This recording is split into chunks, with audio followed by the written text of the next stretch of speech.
Selamat pagi Bapak Ibu Saudaraku yang terkasih. Salam jumpa lewat Manna Klasis Makassar pagi hari ini. Sebelum kita membaca dan merenungkan firman Tuhan, mari kita berdoa. Terima kasih Tuhan, kami boleh berada di hari yang baru karunia Tuhan. Kami akan beraktivitas hari ini, namun sebelumnya kami akan membaca dan merenungkan firman-Mu. Ya Roh Kudus, terangi hati dan pikiran kami, sehingga kami dapat mengerti, memahami firman-Mu ini. Di dalam Tuhan Yesus kami berdoa. Amin. Firman Tuhan dari Injil Yohanes pasal 10 ayatnya yang ke-11 sampai 15. Akulah gembala yang baik. Gembala yang baik memberikan nyawanya bagi domba-dombanya.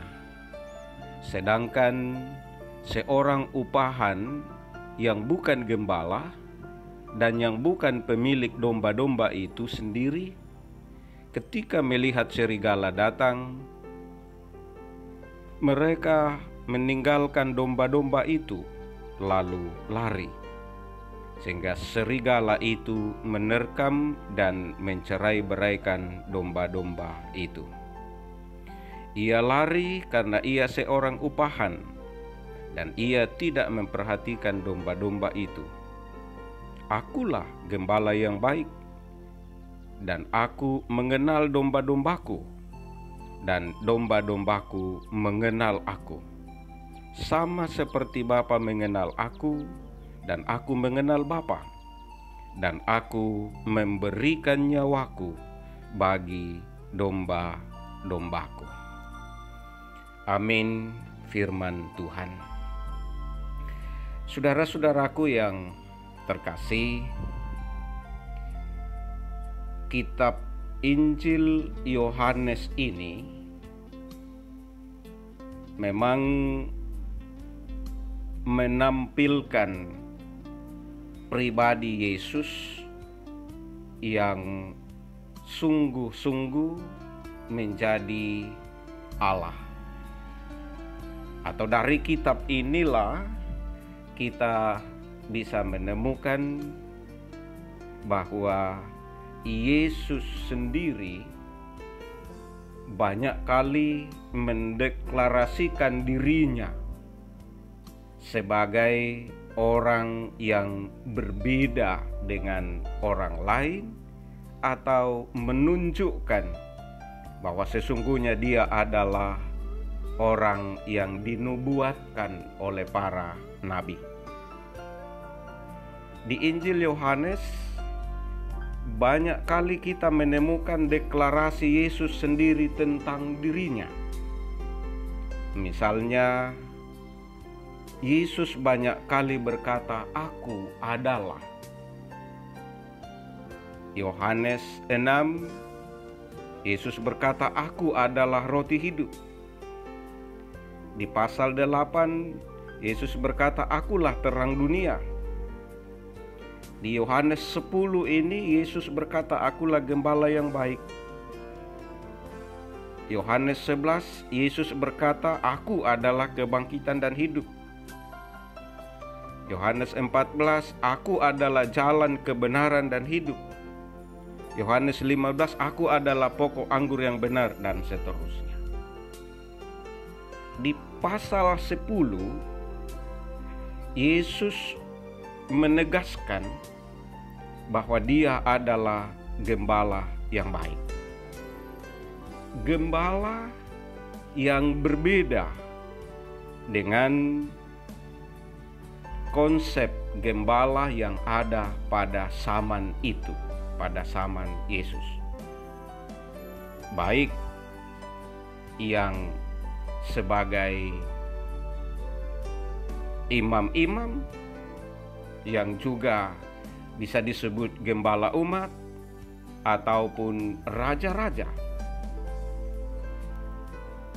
Yesus berbicara kepada orang Yahudi dalam pasal ini untuk menegaskan bahwa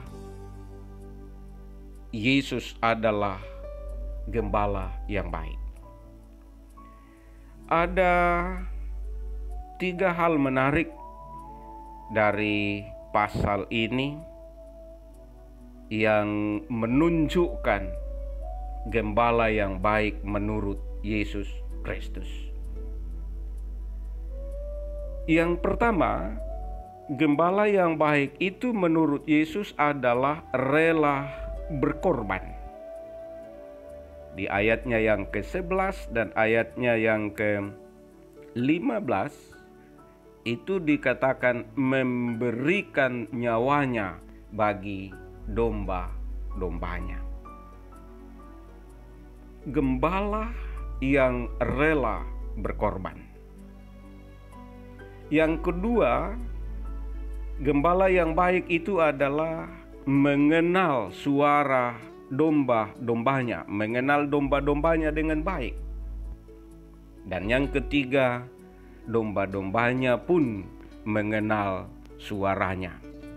Di ayatnya yang ke-14. Saudara-saudara yang terkasih, kita semua adalah domba-domba dari gembala yang agung itu, yaitu Yesus Kristus sendiri.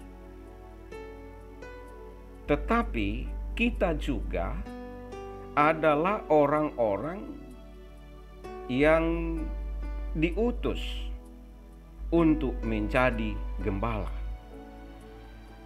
Menjadi gembala untuk sesama.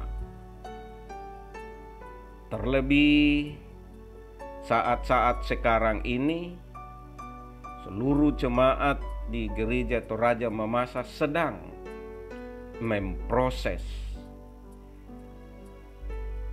yang akan disebut gembala-gembala di dalam jemaat, penatua dan syammas. Bahkan pendeta pun akan dimutasi di tahun ini. Yang menarik untuk kita renungkan bersama adalah gembala yang baik itu rela berkorban dan mengenal dengan baik domba-dombanya.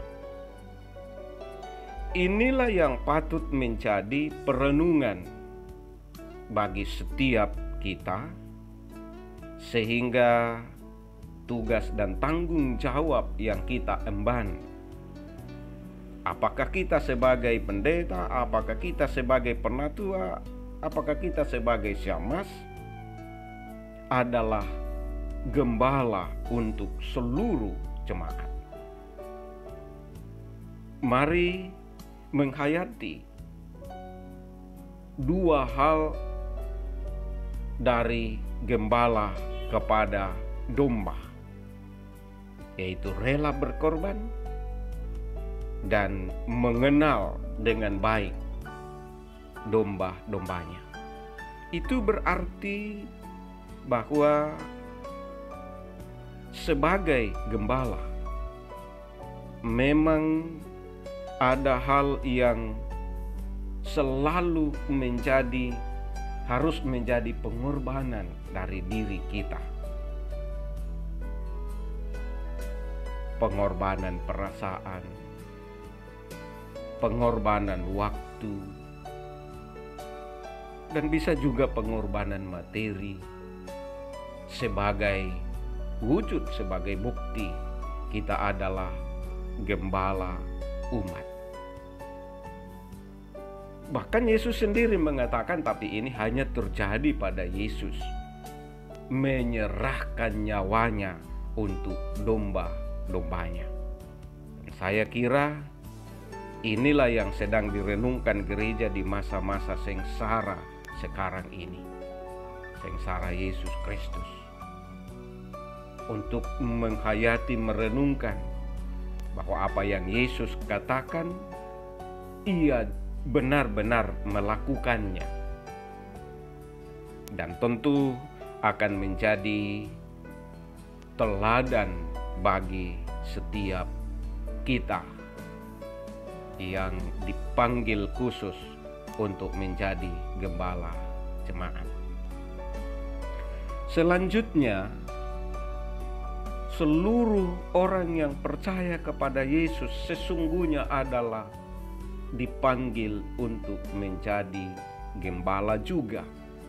Karena itu, tugas kita bersama adalah saling menasehati, saling mendorong, saling melindungi.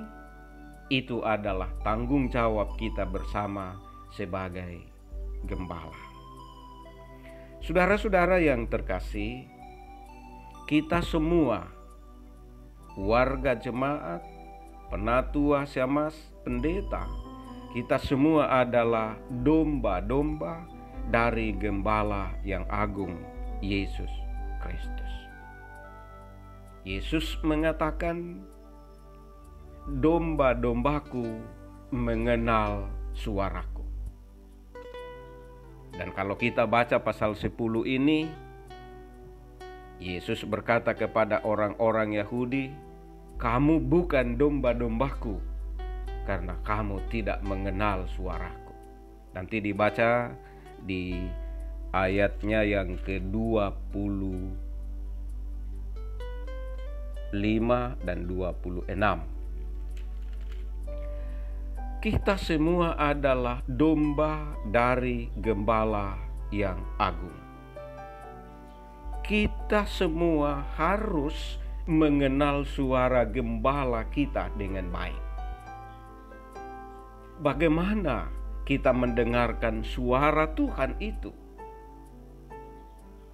Tentu kita akan menemukan suara Tuhan ketika kita menempatkan diri kita begitu dekat dengan Tuhan. Yesus berkata, domba-dombaku mengenal suaraku. Itu berarti bahwa domba dan gembala sangat dekat. Tidak ada batasnya, tidak ada tembok pemisahnya. Ada kedekatan, ada hubungan yang baik antara domba dengan gembala. Ketika kita ada pada posisi bahwa kita semua adalah domba-domba dari gembala yang agung, itu berarti setiap kita seharusnya berjuang terus untuk terus mendapatkan, menemukan, mendengarkan suara gembala agung itu, yaitu dengan senantiasa belajar dari firman-Nya, hidup dari firman-Nya. Tuhan Yesus berkata di ayat selanjutnya, kalau kita baca di ayat 27, 28, 29, bahwa domba-domba yang mengenal suaraku akan kuberikan hidup yang kekal kepadanya, dan tidak seorang pun yang dapat mengambilnya daripadaku.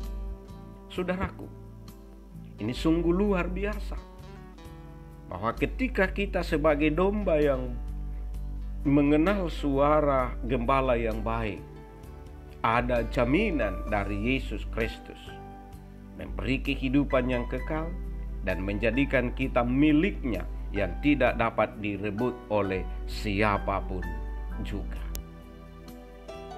Ini yang telah dikerjakannya melalui pengorbanannya di salib. Ia benar-benar mengorbankan nyawanya untuk domba-dombanya, supaya domba-dombanya memperoleh kehidupan yang kekal, dan supaya domba-dombanya menjadi miliknya. Pertanyaannya bagi kita, Bapak Ibu Saudaraku, sejauh mana kehidupan kita ini tetap menjadi domba yang senantiasa mengenal suara gembala yang baik. Kiranya semua ini menjadi perenungan bagi kita semua, dan Tuhan memberkati kita dalam menjalani kehidupan ini. Haleluya. Amin. Mari kita berdoa. Terima kasih Tuhan. Firman-Mu ini sungguh menggugah kami semua, baik termotivasi untuk menjadi gembala yang baik bagi sesama, maupun untuk menjadi domba yang mengenal suara gembala dengan baik juga. Tuhan, kami mohon Engkau menuntun kami semua, menyertai kami semua dimanapun kami berada. Kami sungguh-sungguh dapat melakukan apa yang kami renungkan dalam firman-Mu ini, sehingga kehidupan kami terus menjadi kesaksian bagi dunia ini bahwa kami adalah gembala yang diutus oleh Tuhan, sekaligus kami adalah domba yang senantiasa mengenal suara Tuhan dimanapun kami berada, apapun yang kami kerjakan. Tuhan memberkati seluruh jemaat, memberkati seluruh orang yang sungguh-sungguh datang kepadamu, dan kami menjalani kehidupan ini bersama dengan Gembala Agung Yesus Kristus. Terima kasih Tuhan. Ini doa syukur kami, di dalam Tuhan Yesus kami berdoa. Amin.